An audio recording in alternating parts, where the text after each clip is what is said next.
Good morning, 7th class. In previous video, we discussed about igneous rocks. Means आग्नेय शैल को discuss किया था. Today we will discuss about sedimentary rocks. तो चलिए start करते हैं हमारा आज का topic sedimentary rocks, अवसादी shell. Rocks roll down, crack and hit each other and are broken down into small fragments. These smaller particles are called sediments. अब जब igneous rocks बनते हैं तो हजारों लाखों सालों के दौरान रॉक्स नीचे गिरते हैं. उन रॉक्स में क्रैक्स आते हैं, रॉक्स एक दूसरे से टकराते हैं और इस पूरी प्रोसेस में रॉक्स के यानी कि पत्थरों के छोटे छोटे टुकड़े होते हैं या टुकड़े टूटते हैं. अब मान लीजिए जो बर्फ है, अगर किसी पत्थर में थोड़ा सा भी क्रैक होता है तो उस क्रैक में पानी भर जाता है और जब ठंडी आती मीन्स जब ठंडा आता है तो पानी बर्फ बनता है और वो क्रैक धीमे धीमे बड़ा हो जाता है और पत्थर टूट जाता है. और जैसे जैसे वो क्रैक बढ़ता है तो क्या होता है, पत्थर टूट जाता है.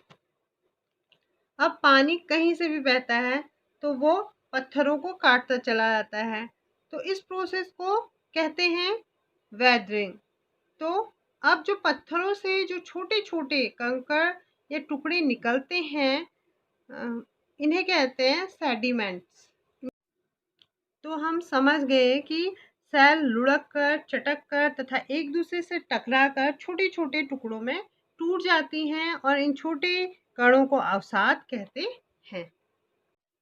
When these sediments are transported and deposited by wind, water, etc., these loose sediments are compressed and hardened to form layer of rocks. These types of rocks are called sedimentary rocks.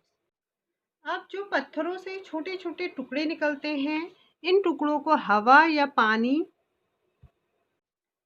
ये transport करते हैं और deposit करते हैं. Means उड़ा ले जाते हैं, दूर दराज के स्थानों में ले जाते हैं.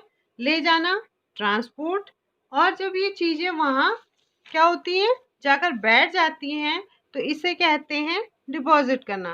तो इस तरीके से एक परत बन जाती है और हजारों सालों में धीमे धीमे इसी तरह से परत बनती जाती है और ये परत कंप्रेस होती रहती है. क्योंकि जब ये परत बनती रहती है तो इनमें प्रेशर बढ़ता रहता है और धीरे धीरे वक्त के साथ ये लेयर्स हार्ड होती जाती है. समय बीतते रहता है और ये लेयर्स क्या होती है, हार्ड होती हैं और लेयर्स ऑफ रॉक्स बन जाती हैं. इन्हें कहा जाता है sedimentary rocks. For example, sandstone is made from grains of sand. Means sand के जब परतें बनती रहती हैं और इन परतों के हार्ड होने पर जो पत्थर बनता है वो है sandstone. These rocks may also contain fossils of plants, animals and other microorganisms that once lived on them. अब जैसे जैसे हमने जाना कि सेडिमेंट्री रॉक्स एक परत के ऊपर दूसरी परत बनती है, इस तरह से परत बनती चली जाती है. तो ये प्रोसेस सैकड़ों सालों के दौरान का प्रोसेस है. तो इस बीच लेयर्स के बनने के दौरान पेड़ पौधों के पत्तियां गिर गई या कोई जानवर मर गया या कोई छोटे छोटे बैक्टीरिया आ गए तो ये परत बनती चली जाती है और ये चीजें उनमें मिलती चली जाती है. और परत बनते बनते जब ये पत्थर बनते हैं तो इन पत्थरों के बीच में ये चीजें रह जाती हैं.